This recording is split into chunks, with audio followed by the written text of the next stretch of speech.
Assalamualaikum warahmatullahi wabarakatuh. Kita kembali bersama Kanjeng Heri Darman. Untuk rekan-rekanku, saudara-saudaraku dimanapun Anda berada.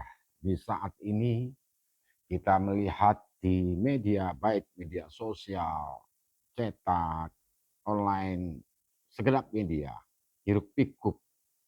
Setelah pelaksanaan pemilu pada tanggal 14 Februari di tahun 2024 kita patut bersyukur karena pelaksanaan pemilu dengan aman dan damai. Tetapi di dalam perjalanan kita melihat ada dugaan-dugaan kecurangan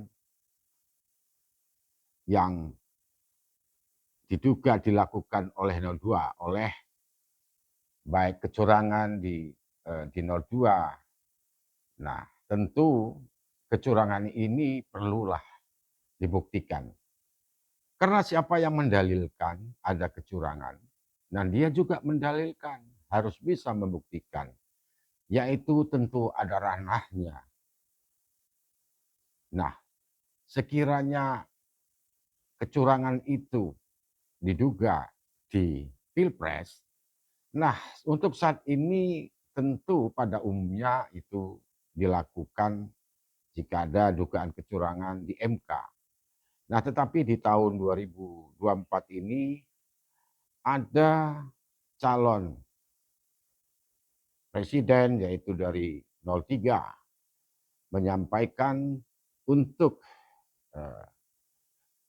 Pilpres ini dugaannya ada kecurangan tentu dibawa ke DPR melalui hak angket. Nah, ada beberapa pakar mengatakan bahwa untuk penghasilan Pilpres ini tidak bisa dibatalkan, termasuk yang menyampaikan Prof. Yusril Iza Mahendra dan Prof. Margito ya, dan Profesor Jimli juga.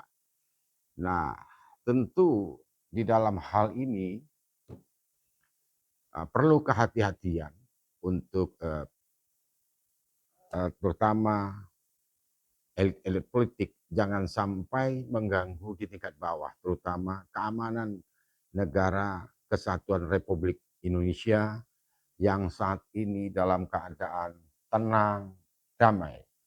Karena yang diinginkan rakyat adalah ketenangan, kedamaian, dan ekonomi itu membaik. Itu yang ada di pemikiran rakyat. Nah, janganlah nanti ini bisa berlarut, itu yang kita tidak harapkan. Demokrasi tentu tetap dijaga. Memilih pemimpin 5 tahun sekali itu perlu juga dijaga. Artinya dijaga tentu pasti adalah pemimpin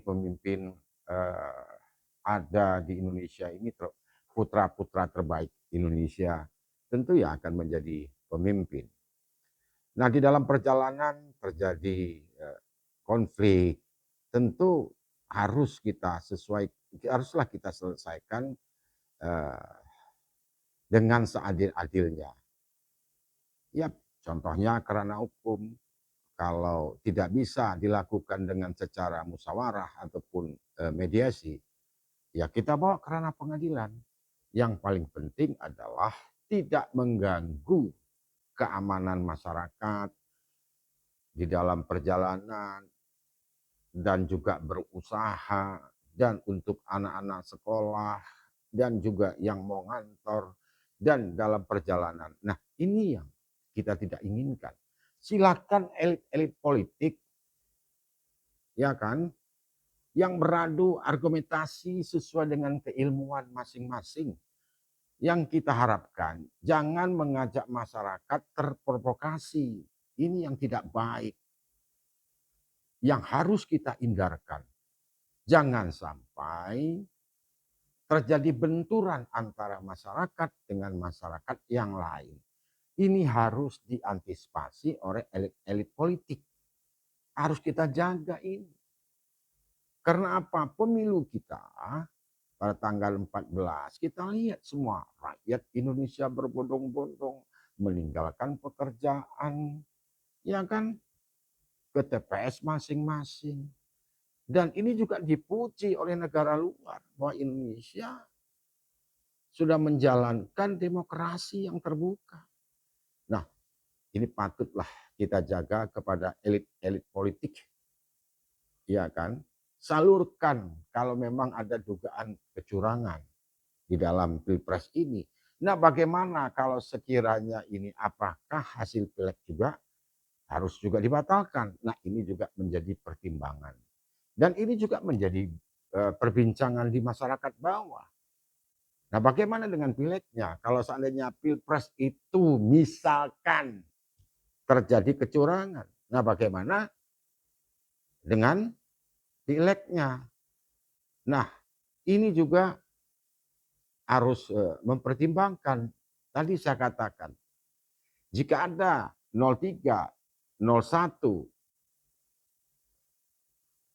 ada ini kecurangan, ya bawa ke ranah MK dong. Ya kalau memang itu mau dibawa ke DPR, angket, itu kan menjadi wewenangnya untuk melakukan penyelidikan. Apakah ada dugaan-dugaan kecurangan, ya, nah salurkanlah pada tempat yang tepat. Nah, di sini saya ingin membaca satu berita artikel. Nah, saya bacakan langsung karena kita juga rakyat Indonesia berpikir pertama adalah tentang keamanan, ya kan, pimpinan juga jangan sampai ini mengganggu masyarakat, ketentraman dan ketenangan masyarakat. Ini yang harus kita bersama-sama menjaganya. Pertandingan itu ada yang menang, ada yang kalah. Ini yang harus perlu kita pertimbangkan bersama-sama. Baik, sini saya akan bacakan dari Detik, Sumbaksel. Pengertian hak angket, syarat dan cara mengusulkannya. Baru-baru ini istilah hak angket ramai menjadi perbincangan karena calon presiden capres nomor urut 3 Ganjar Pranowo mengajukan usulan hak angket. Hak angket sendiri merupakan salah satu bagian dari hak yang dimiliki oleh Dewan Perwakilan Rakyat. Secara istilah, hak merupakan sesuatu yang diberikan kepada seseorang berdasarkan hukum atau norma. Sementara angket berasal dari bahasa Perancis, nah, yang berarti penyelidikan. Lalu apa itu hak angket DPR? Simak penjelasan berikut mengenai pengertian syarat hingga tata cara pelaksanaannya. Pengertian hak angket DPR. Dilansir, DPR RI hak angket adalah hak bagi DPR untuk melakukan penyelidikan terhadap pelaksanaan undang-undang atau kebijakan pemerintah yang menyangkut arus penting, strategis dan memiliki dampak besar bagi kehidupan bangsa, negara dan rakyat. Penyelidikan tersebut dilakukan atas dugaan adanya kebijakan yang bertentangan dengan peraturan perundang-undangan. Hak angket diatur dalam Undang-Undang Nomor 17 Tahun 2014 Pasal 79 Ayat 3 dan Tata Tertib DPR Tahun 2020. Hak ini melekat dengan tugas DPR sebagai wakil rakyat dan lembaga negara. Syarat mengusulkan hak angket. Proses pengusulan hak angket diatur dalam Undang-Undang Nomor 17 Tahun 2014 Pasal 199. Isinya sebagai berikut. 1. Hak angket diusulkan paling sedikit 25 orang. Hak angket DPR dan lebih dari satu fraksi. 2. Pengusaha disertai dengan dokumen yang memuat materi kebijakan dan atau pelaksanaan undang-undang yang akan diselidiki alasan penyelidikan. 3. Usul hak angket DPR. Apabila mendapat persetujuan dan rapat paripurna PR yang dihadiri oleh setengah jumlah anggota DPR dan keputusan diambil dengan persetujuan lebih dari setengah jumlah anggota DPR yang hadir. Tata cara pelaksanaannya dari undang-undang yang sama pada pasal 201 tertulis aturan pelaksanaan hak angket DPR sebagai berikut. 1. Usulan hak yang disampaikan oleh pengusul kepada pemimpin DPR. 2. Usul diumumkan oleh pemimpin DPR dalam rapat paripurna dan dibagikan kepada semua anggota. 3. Badan musyawarah membahas dan menjadwalkan rapat paripurna DPR atas usul hak angket dan dapat memberikan kesempatan kepada pengusul memberikan penjelasan atau usul hak angket secara ringkas. 4. Selama usul hak angket belum disetujui oleh rapat paripurna DPR, pengusul berhak mengadakan perubahan dan menarik usulnya kembali. 5. Perubahan atau penarikan kembali harus ditangani oleh semua pengusul, disampaikan kepada pimpinan DPR secara tertulis dan pemimpin DPR membagikan kepada semua anggota. 6. Dalam hal jumlah penandatanganan usul hak angket yang belum memasuki pembicaraan tingkat 1 menjadi kurang dari jumlah, harus diadakan penambahan penandatangan sehingga jumlah mencukupi. 7.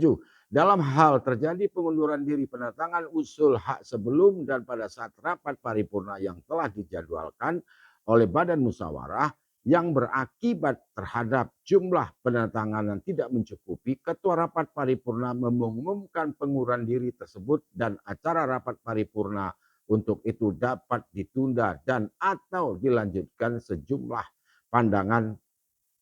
penandatanganan mencukupi. 8. Anggota apabila sebelum dan atau pada saat rapat paripurna DPR terdapat anggota yang menyatakan ikut sebagai pengusul angket dengan membubuhkan tanda tangan pada lembar pengusul, ketua rapat paripurna mengumumkan hal tersebut dan rapat paripurna DPR telah dapat dilanjutkan. 9. Apabila sampai 2 kali masa persidangan jumlah penandatangan yang dimaksud tidak terpenuhi, usul tersebut menjadi gugur. 10. DPR memutuskan menerima atau menolak usulan hak tersebut. 11. Dalam hal DPR menerima usulan hak harus membentuk panitia khusus dinamakan panitia angket, keanggotaannya terdiri atas semua unsur fraksi DPR. 12. Dalam hal DPR menolak usulan hak angket, maka usulan tersebut tidak dapat diajukan kembali. Itulah penjelasan tentang hak angket DPR beserta cara mengusulkan pelaksanaan, semoga berguna. Inilah sedikit cuplikan yang bisa saya bacakan. Semoga ini sedikit bisa menambah pengetahuan dan ilmu kita berkenaan tentang tata cara hak angket. Semoga apapun harus kita selaku anak bangsa mencari jalan yang terbaik untuk negara kita ini. Lakukanlah musyawarah agar negara kita ini menjadi negara demokrasi ataupun ekon dunia, jadi menjadi contoh dunia dalam pemilihan pemilu ataupun presiden dan caleg-caleg yang saat ini yang sangat luar biasa minat dan keinginan untuk menjadi wakil rakyat. Ya mungkin mereka ingin membela nasib rakyat yang harus diperjuangkan karena mereka akan duduk di perwakilan rakyat kelak. Mudah-mudahan apa yang saya sampaikan ini semoga bermanfaat. Lebih dan kurang saya Kanjeng Heri Darman mohon maaf. Terima kasih. Wassalamualaikum warahmatullahi wabarakatuh. Kanjeng Heri Darman.